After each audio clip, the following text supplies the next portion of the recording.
Hi, welcome to the Gastroenteritis Blues. My name is Steve Littman, joined as always by Dan Volpone, Emily Cannell. I begin by asking you, Emily, what is your favorite sports movie? Remember the Titans. Really? Yeah. Great. And Dan, what about you? Oh, let me think. I'm just not a movie You've guy. seen I've seen precious sports few movies. I've seen some sports movies. I mean, I might have to go Caddyshack. Oh, really? It's a great one. I love nobody asked. I love a Bull Durham. Bull Durham, great romance in it. Great. Yeah. I've been to the Durham Bulls baseball game before. Have you? I have. Major League, obviously, great. He Got Game, great. All good stuff. Loving Basketball, great. All good stuff. We're all happy to be here. We're in the off season here, and the off season hasn't really started because the finals are still going on. Not a ton to talk about, but we're gonna really drain this for all we can. Few reports about some potential Sixers people. My dog is eating her feet and whining about it because it hurts. But she's choosing to do it. The couple rumors. One came a little bit after Quin Snyder stepped down last week from the Utah Jazz. Woj reported that in the aftermath of Quin Snyder's departure as Utah Jazz coach, all-star guard Donovan Mitchell is described as unsettled, unnerved, and wondering what it means for the franchise's future. Apparently, they're very close, Mitchell and Quin Snyder. This feels like the report before the report that he's asking for a trade. They seem pretty dead set on not trading him. I know that Dwayne Wade is part of their ownership group and is very close with Mitchell. But Mitchell seems pretty disillusioned with what's going on over there. I've seen people saying online that like you can't really do much of anything by just trading one of them, and they should just trade both of them, being like Mitchell and Gobert. But they seem pretty dead set on keeping Mitchell and trading Gobert, that they have actually been taking calls and making calls about Gobert, and they want to keep Mitchell. But Mitchell might force their hand here and just say, I actually want to get out of here. So I ask you, what is your appetite for Donovan Mitchell on the open market? Obviously, there's no conversation to be had unless you put Maxey on the table. So that's the only question here is Mitchell a guy that gets you to answer the phone with Tyrese Maxey here? What do you think in the way, just about maybe some overall thoughts about Donovan Mitchell, and would you have this sort of conversation, Dan? Yeah, I mean, yeah, he's the level of play. I mean, he's been an all-star the last 3 seasons, and the Jazz this was a very bad year for them, and last year's playoffs were very bad. But he's been asked to carry a lot of scoring load, and he's been like the best or second best player on a team that's been the 1 seed in the West within the last 2 seasons. So he's absolutely the kind of player who I would be looking to acquire. I mean, he's not, an impressive defensive player by any means, and the effort was really bad last year. So, you have the worry with him and Harden in the backcourt that, defensively that could be pretty ugly. But I think that's so good offensively that especially if Harden is going to be healthy, that's such a good backcourt offensively that you have to, say, all right, if it looks like, having to give Maxey and salary, whether that's, giving Tobias or getting off Tobias to a third team in some way, now you have an open 3 and 4 with Harden and Mitchell at the 1 and 2, and you can get, go after a PJ Tucker, go after, someone who, fits the mold of is going to play really hard, can defend, can like score a little bit. I mean, I realize that is a difficult player to find, but the teams that are doing better than us keep finding them at the fringes. And Daryl in the past has found players like that at the fringes.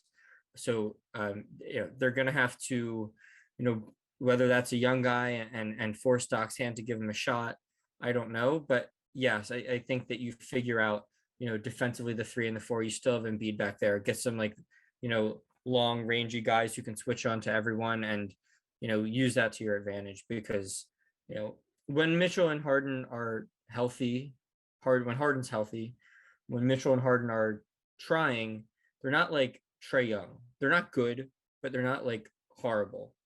And I just think if you're confident in Harden's health, then you have to try to go get Mitchell. It's not like we're talking about, Maxey as being a good defender either. He's not. He tries, but he's not. And he's not like a particularly like smart defender, which is what this team really needs.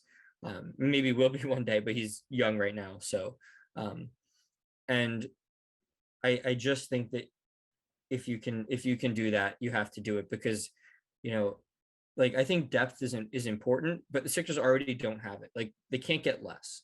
So yeah, like give the guys you have to give. And if you really think, Harden is going to be healthier next year and give you more, then that's like a very legit big 3.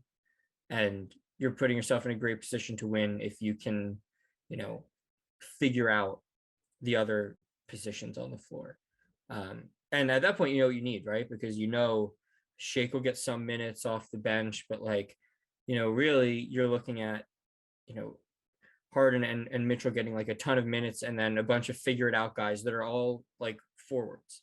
And so it's a long way of saying like, yeah, I mean, there's similar worries to Mitchell besides the age and injury stuff as you could have to Harden, but he's really, really good and has been really, really good for years. And I would go after him. I don't know. I love Maxey. It would suck to give him up, but I don't think this team is in a position where they have the luxury of like being sentimental about their most valuable trade piece. And I'm not saying I'm looking to give him away. There's, I mean, Mitchell might be on the lower end of players I would give him for. Like I don't say that lightly, where it's like I would give Maxey, but I would probably give Maxey for Mitchell because I think Mitchell is really, really good. And I think that Maxey could be, a guy who makes 1 or 2 all-star teams and still would not be as good as Mitchell is now at his peak. And it's just not a knock on him, but like Mitchell is really, really, really good. Emily, what do you think?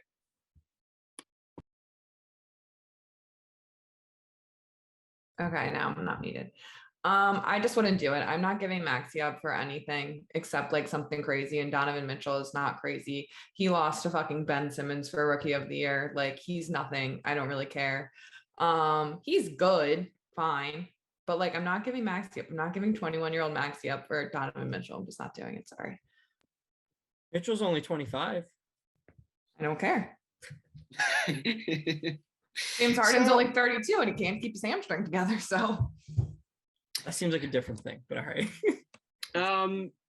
So Mitchell has done some losery things, certainly. The trying to disqualify Ben Simmons by reporting him to the guidance counselor during their rookie year by saying he actually is not a rookie. Tacitly admitting that he's better than me, sure, but he should not be a rookie if you read the fine print here. Very loser energy thing of him to do and run a whole campaign about, look at this loophole I found. He shouldn't even be allowed. Sure, he's better than me. Loser move by him and was it Adidas, whoever his it was Adidas, his company was. And then of course our favorite thing for years has been when he said, in my opinion, we won that game after they lost that game. I can't have that energy Tremendous. On my team. Just I cannot wonderful. Do it. He's good. He sucks at defense and he's little on that end. So he's like, I think he's 6'3".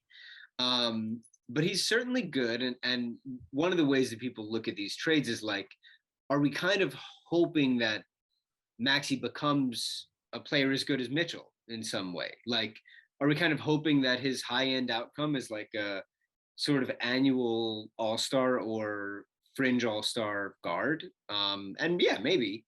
But Maxey is cheap, and Mitchell is under control through, I just looked it up, 24-25, and then he has player option after that.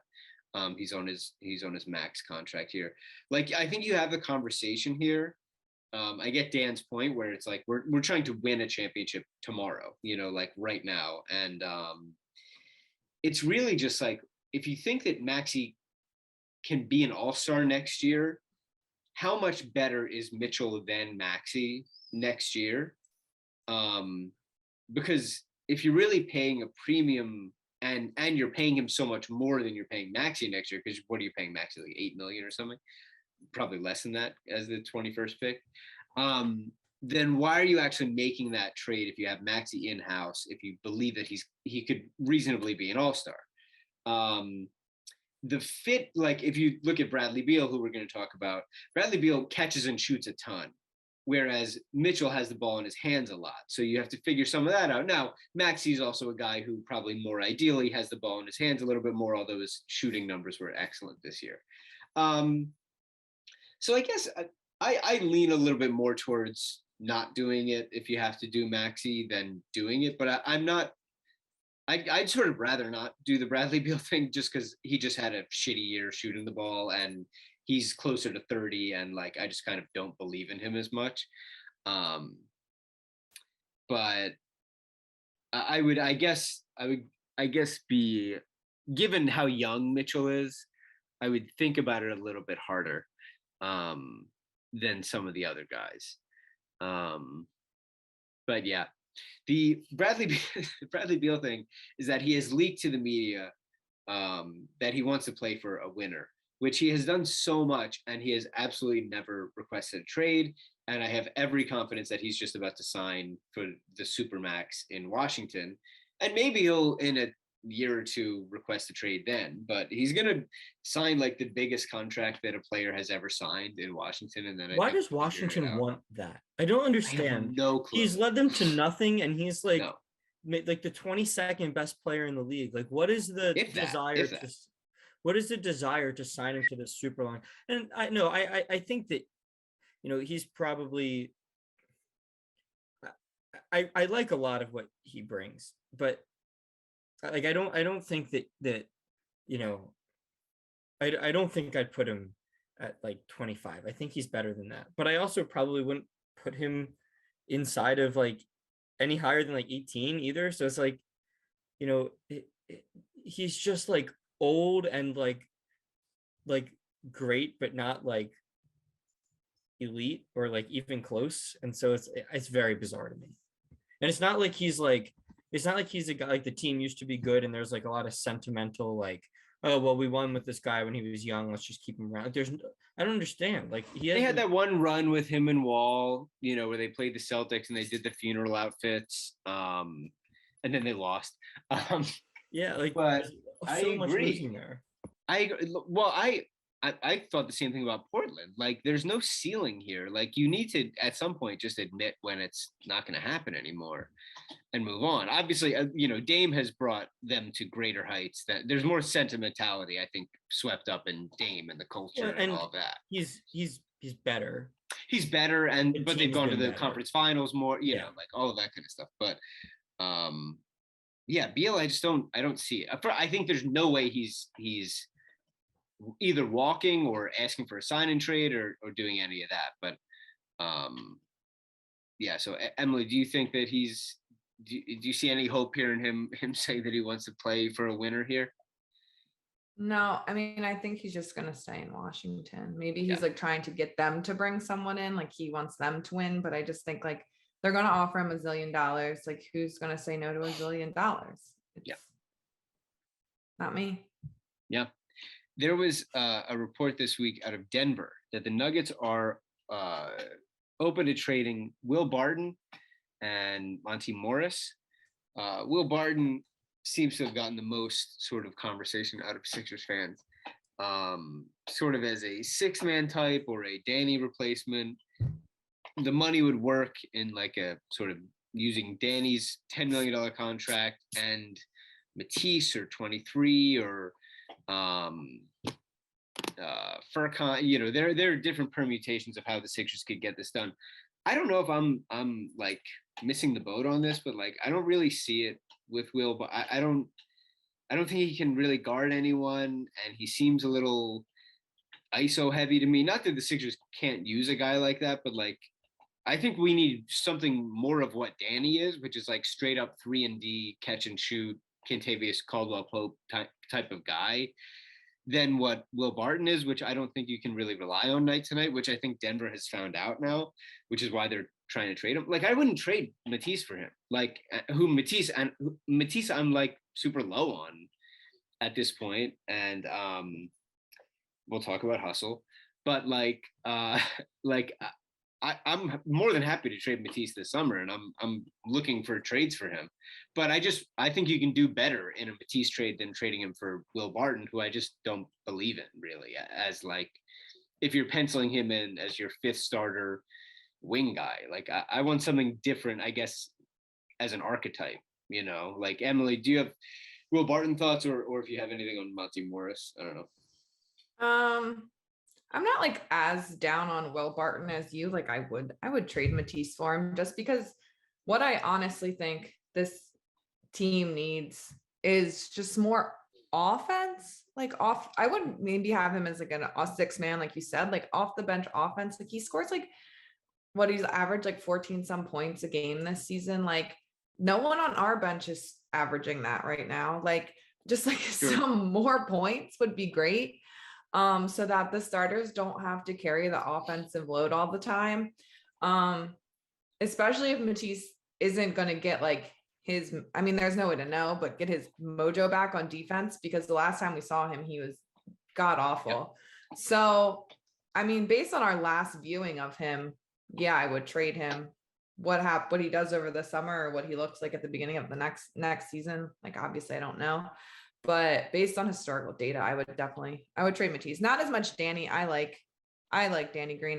But I mean, he's also old and coming off a terrible injury. So yeah, I mean, I don't know. Has there been any update? Like, we're not seeing him till like after the All-Star break at the earliest. Oh, at least. Yeah, I mean, he's like 38 and it's an ACL. So I think you're thinking like a calendar year kind of thing. Like, I think you can not count on him. Really. I think it's 34. Like his salary.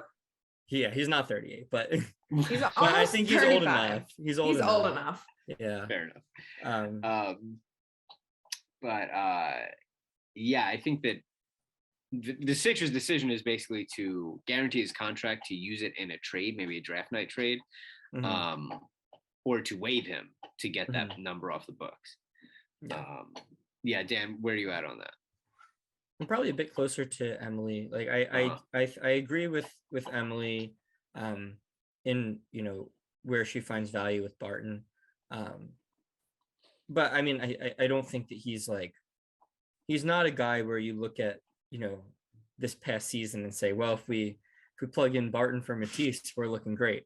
Right. So like I think that it is like, it can't be your move. Like it can't be like, I've seen this thrown around. It can't be like like if we're going to turn Danny's contract into, you know, something of an asset, and we're going to give up our 23rd pick. And, you know, we've seen teams find value and fill out their roster with, you know, late first round picks. And I mean, the Celtics have done it, and we did it with Maxey, and say, you know, we're giving Matisse too, who like some team probably values. I don't think I could do all that. I think it's too many chips when you already don't have a lot. And this is just something that can't be your move.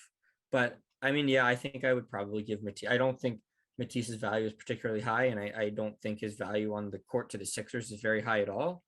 And so like, when I say like some team probably values him, like that's kind of saying like, yeah, maybe the Nuggets would value him with Will Barton. Like, I really don't think any team out there is like dying to give Matisse like $15 million a year when his contract's up. Right. I don't think that he's looked at that way around the league.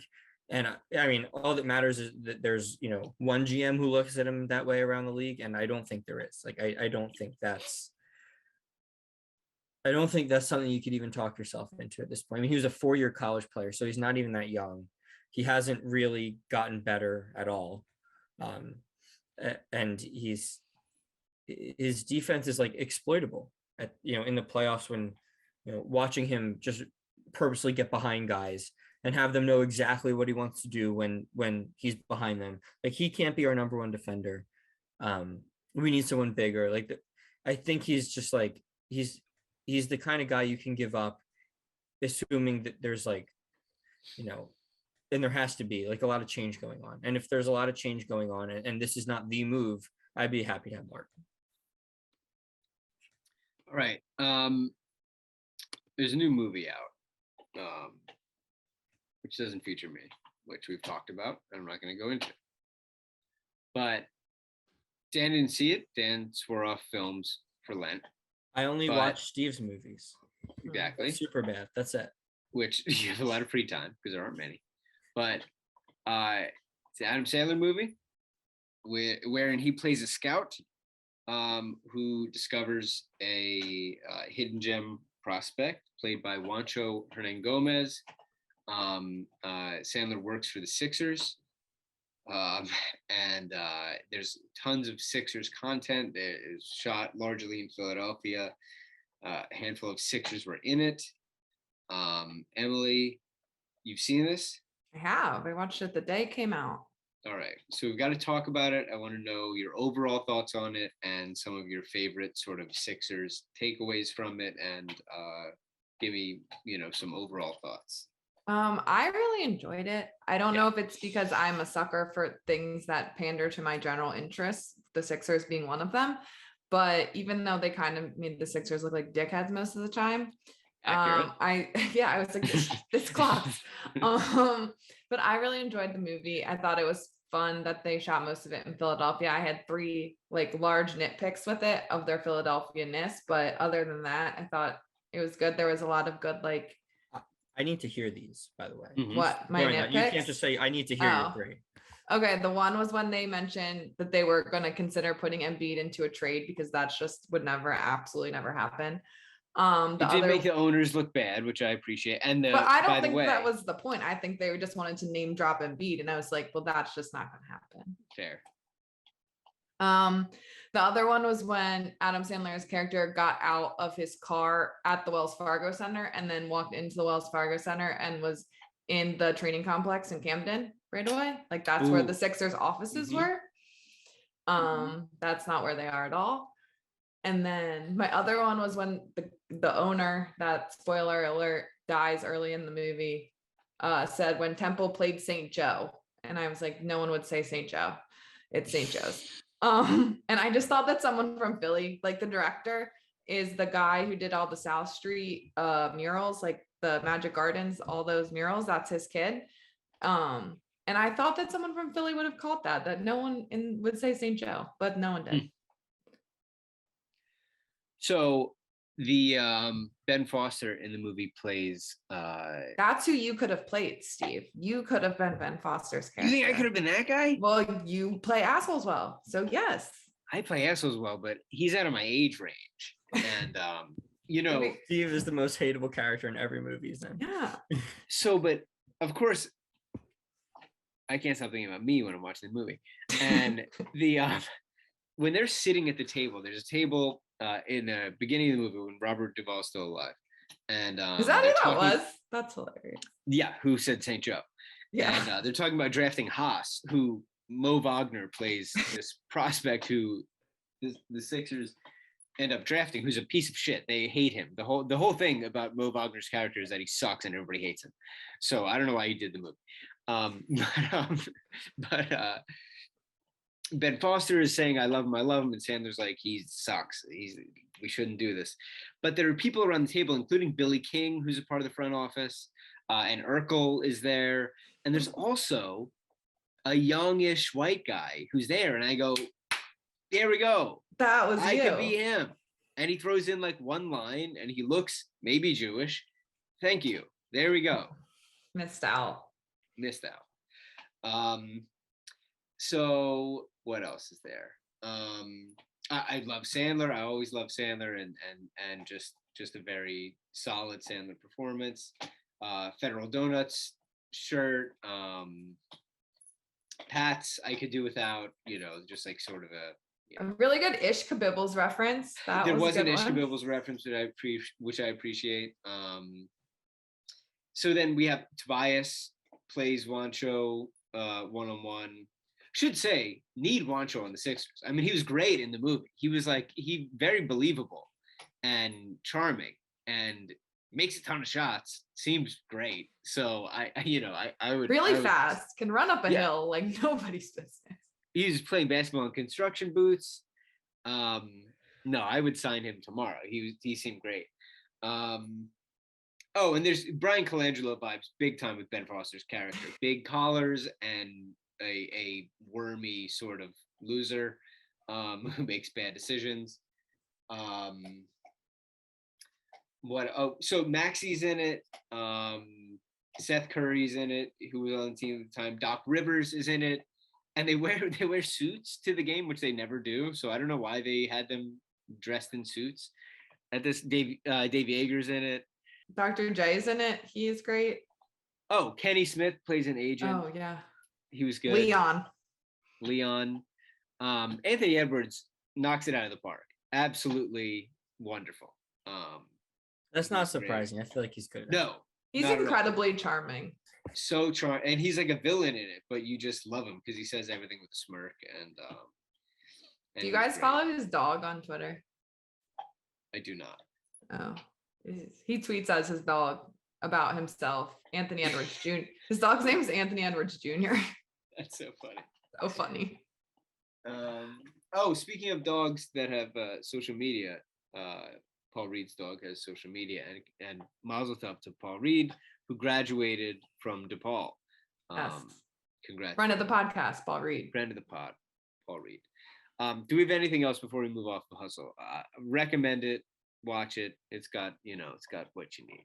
Oh, but speaking of our Matisse, like being low on Matisse, there's this like very pivotal, like Ben Foster real dickhead scene, and Matisse is on Ben Foster's side, and it's kind of just like badgering Adam Sandler's character. I was like, this is not a good look, my guy. Well, they're going to dinner, right? Is that what you're thinking? Yeah, that one. They're going to dinner, and Matisse leaves like a snide comment. It's like, I guess he's not coming to dinner now. It's like, hey, asshole. Kyle Lowry was there, and yeah. A lot of really fun cameos in the movie. It's just like fun to watch it and be like, why is Chris Middleton in the stands? Like, what's happening here? Weirdest cameo of the movie is that they really hype up the NBA draft combine, which in real life nobody cares about. But Chris Middleton is in the stands at the draft scouting. Combine, and I thought he was Juancho. Gonna play a scout, and then they call him Chris, and I was like, guess he's playing himself. Chris Middleton goes, wow, he's really fast. It's like, okay, thanks, Chris. You're good. You're wrapped for the day. It's like, okay, cool. What a weird. But I recommend it. I think it's fun. It is fun. And maybe they'll call me for the sequel. All right. We're going to go to a break. When we come back, talk about the Al Horford family and the finals and all that stuff. Here's a break. We're back. Al Horford's family did some sort of roundtable horse shit. I don't know why. But Al is having like a fine series, and they're like, let's interview all of his family to talk about how wonderful Al is. Who has to live in the same city as him. Yes, and they're a traveling circus, and the sister Anna has a horrible Twitter account where she actually has a deal where she must tweet every 30 minutes. So they're interviewing them about what life is like, I guess, and what it's been like. So this is what Maria said. Maria is, who knows? She said, we stayed Celtics fans when he was in Philly and when he was in OKC. We couldn't let go. They showed us so much love, they being Boston, and that wasn't something we were ready to let go of, so we just never did, and we're back. And it said, Philly fans hated us there. They hated us for it. Josh, his brother, we continue to root for Boston because they're not dickheads. Okay. Where else do we have something? Well, there was the whole thing about how Al was homesick that year. I was homesick. Yes. I believe, yeah, Anna said, we fully manifested his return to Boston. We all wanted it so badly. He was always homesick for Boston when he was in Philly. And, nobody made him sign Philadelphia. Can I also say something? Al Horford is not from Boston and only played 3 seasons in Boston. So I'm not sure how that's home anyway. I don't know, but it's just tremendous. And then I don't know. Listen, he was not good here, and she was openly. How could he be good while he was homesick? That's true. She was openly on Twitter at the time saying that they're still rooting for the Celtics. So it was just weird vibes the whole time. It was sort of doomed from the start. It was such a weird signing when we already had so many bigs, and but I certainly don't think they did themselves any favors. Al seemed miserable. Joel hated it the whole time. It was pretty clear. But I don't feel like we mistreated, like we the fans or we the Sixers mistreated Al. They paid him way above market value to like have him here for a shitty year and then ship him off. So I don't know. Emily, do you have any thoughts on this? No, I just think they're kind of like delusional. Yeah. And I don't get it. I don't get why a 36-year-old man needs to live in the same city as all his siblings. I think that's kind of weird. What do they do? It sure is. I think it's really weird that Anna is verified on Twitter. Like, for what? The real Anna Horford. Just like for all of those the people sibling of the least exciting NBA All-Star ever. Less exciting than Rudy Gobert. So they can just, I'm glad they're in Boston. The real Teresa Pachulia. It's like who cares? They're just like whatever. Like I'm not gonna get mad about it because it was like long gone over them. But like what a bizarre situation they have where it's like they just have to be in the same place. First of all, he says nothing all the time, and they're constantly saying something, like kind of to his detriment while he was here. Whereas like they didn't do a good job of like endearing him to the fans here to make his life easier. Like it was just the whole thing was so bizarre. No, but I think he's liked some sassy tweets. Yeah, though. he has. Yeah, so I think he's way more of an asshole than he publicly says. Like, but he at least I just think that he has this like, public persona for when he's going to run for Senate someday. But he definitely is a fucking asshole for sure. Yeah. Did you guys see how like NBC 10 just sent out like this petty ass tweet? I was like, did someone think they were tweeting from their personal account? But it's still up, so they are just riding with it. It's so funny. Hurricane Schwartz is just hilarious. Like, you know what? Fuck these people. It's Glenn Hurricane. I'm retiring Schwartz now. Like, it's fine. I've had enough. I've had it up to here with these Horford twins. I don't care. People are like, you know what, Glenn? Go off, King. I don't care. Sorry we couldn't root for your brother while he averaged 12 points per game, put up the worst field goal percentage of his career, and cost the team $28 million, all while clapping like a maniac. He did clap a lot. NBC 10 Philadelphia. Every missed layup, and there were a lot, he would clap. It was crazy. Great. But it's honestly annoying to like watch him do like kind of all he needed to do here. Like if he were playing like this, he would have been fine with Embiid. Like yes, but Boston doesn't have 6 or 8 from 3 games. Too, No, sure. Yeah. But no, I mean you're right. But they were their own problem too. Totally. But like Horford didn't help. Horford he wasn't good. But regardless of the play, like Horford's time here, he was like creeping in from the 3-point line, like not ready to catch and shoot for threes. He was not like doing a good job defending opposing fours in a way that he has this year. And at the time it was like, it wasn't just like he's done because he was old. It was like he had like the arthritis in his knee or something. And it was like, okay, like maybe he's hurt. Like maybe this is it. But to see him find this extra gear now that he's like I don't know, like it's just, it's all a bit silly to me that a 33-year-old is homesick from a city he only lived in for 3 years and is not from. It's just a little bit silly, I think. I don't know. He tanked it. He did. took the contract and he was like, I'm gonna find a way back. Well, awful. It worked. All right. Finals. The great game the other night. Golden State. Steph Curry's unbelievable. They have tied up the series 2-2. Would love to see the Warriors go ahead and win this series and send all the Horfords home packing. It was great. We can talk about that. I also want to talk about, Drew put it in the doc here. I had forgotten about it, but Draymond Green, who has been struggling this series, but is absolutely dead set on podcasting, whether you like it or not, which is just, I don't listen. He can do whatever he wants, but I guess I just think the clips of him being like, "You're gonna get this podcast." It's like it's a podcast. Like, take it easy. Like, sure, just do the podcast. You don't have to like tell me how hard you're gonna podcast all the time. It's like this isn't cool. Like, I missed 4 weeks because the Sixers made me mad this year. Like, I don't know. I don't feel the need to like shove this down anyone's throat. Like, if I have nothing to give, I'm good. Like, you guys got it. I think all the new media stuff is awesome, and like all of that stuff is great and a boon for all of us. But like, I don't know. It is a little strange when he like goes out there and lays an egg, and then the next thing you see is him being like, "Blue Chew," like I don't like. It is just a little bit funny. It's unprecedented to have like a extremely high profile player to be in the midst of a hotly contested NBA finals to go ahead and provide that kind of insight right after each game.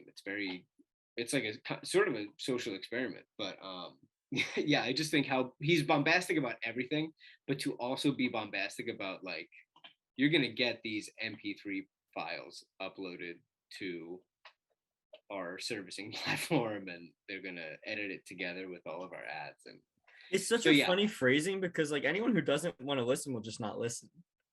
Yeah. And he goes, you're gonna listen or you're not gonna listen. And yeah, I don't know. What do you think of the finals right now, Dan? And 3 games out, best of 3 right now. Golden State gets 2 of them at home. Do you get the impression that Boston is the better team? But that, because I don't know how often Clay seems a little bit up and down. Draymond's been not very good, but Steph is certainly the best player in the series, I think. What do you think? Yeah, I don't think that Boston is like clearly the better team. Yeah, I'll be happy saying whoever, I don't care if it's 7 and goes down to the last shot. I'll be perfectly happy to say whoever wins this series is the best team. But I don't think it's like Boston went to 7 in Miami, and yeah, right. and really like blew a lead at the end and only won by 4, and well, and what did it take them to beat the Bucks without Middleton too? Sure, it took them but either through 6 or 7 to beat them. Through all of that, I watched it and was like, this is a team who should be the better team, be. But I mean, it's for years. And I don't mean this in like a trash talking way because they've had way more playoff success than we have.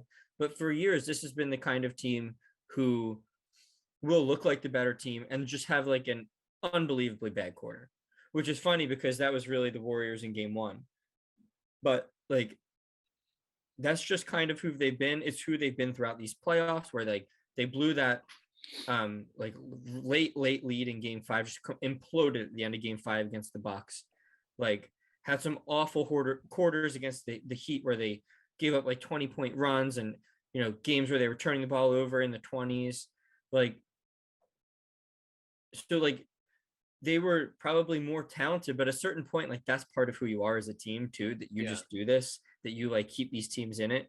And I don't think like, okay, they took the Heat to 7 and like late in game 7 I should say the Heat took them to 7.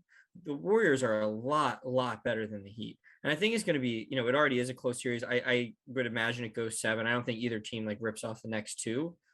But I don't think that there was really like, it was always like, okay, like if Boston loses, I'll be really surprised, even though this series is still close in that Heat series. And the only reason I didn't feel that way in the Bucks series is just because like I'm not going to count out Giannis. But this series doesn't feel that way. I don't think that they're definitely better. I could make a real case for the Warriors just being a better team, like regardless of all that other stuff. And so I'm excited. I think it's like, it's been, not all the games have been good, but it's been a close series. And, hopefully the next three are obviously, the most important games you can play as an NBA player. And I'm hoping they'll be close games because I think the teams are pretty close. Emily, your thoughts on the finals and where they go from here, and on Draymond, giving us that podcast, whether we like it or not. In regards to Draymond, I think it's kind of crazy that he does them right away, but also I like it because that's when like the biggest chance of like something weird is going to happen. Great content. Yeah. And so I'm really pro weird. And so I would like it to keep coming. In regards to the finals, I generally fall asleep before the end of the game because they are late and I am old, but I would still bet on the Warriors. I just think they're a better team. I think they're more consistent, and I also want them to win more. Do you guys think at some point these Sixers will be in the finals while we're still doing this podcast? Will we have had a falling out between us? I don't think we're gonna have a falling out. I just don't know if they're ever gonna make it. The podcast doesn't end with a falling out. No? No. You want us to have a falling out? Drew, I think Drew might drive a wedge between us. Steve, what do I have to say to you to make you mad? You're not that easy to set off. Not easy to set off? Well, I don't know. I mean, if you don't watch one of Steve's movies, you're done. Oh, I watch Steve's movies. That's why they're so widely watched. Steve, that's how I stay so even keel. Steve is in 80% of the movies I've seen. That's right. See? Yeah, it's just those ones in Caddyshack. That's what I missed out. Yeah, I don't know. It's really the things that get me angry is when my dog starts eating her feet. That's what gets me really riled up. How's Luna doing? I heard some barking. She's good. She's right here. Oh, good. Okay. Yeah. Yeah, I'm in Philly right now, and I have. Thanks for telling us. Were you gonna let us know? No. Clearly. This is how it ends. I say this is how it ends. I say because Gab is in Africa. Whoa, right now that's for 2 weeks. Yeah. So you're just in Philly for 2 weeks? No, not for 2 weeks, but for a little bit here, about a week. Can we get dinner? Yeah, that'll be nice. When are you guys around? Let's do this on air. All week. If anyone wants to meet us, everyone else can come dinner. if they want. What if all of our listeners just showed up? Let us know in the DMs if you'd like to join for dinner, so we know how big a reservation to make. and my parents' dog is here too, and they are like magnetically attached. They will not stop attacking each other with love. And it stresses me out because they're gnawing at each other. It's too much. That's how they play. Right. They're probably gonna be so tired. Rainey's gonna be so tired when you take her home. I know. All right, great. Good stuff. We covered it all. Next week we got to do a draft thing because they're gonna have a draft night. They're gonna do something. So let us know in the comments on YouTube. Drew can pipe something in where they go. Where there's like a graphic and you go bing bing bing and there's something right here, and let us know in the comments who you'd like us to talk to within reason, and we'll talk to them about the draft. We should start doing that. We should start having people tell us what guests they want, because I feel like a lot of people are manageable. Like, don't say Joel Embiid, but like we could get someone interesting. We've had a lot of interesting guests. We have. All right, Gastro Blues Pod, Third and Girl, DA Pels 13, Steve J. Lippman, the Gastro Blues Pod, Sixers podcast. Be safe and be great. Love you all.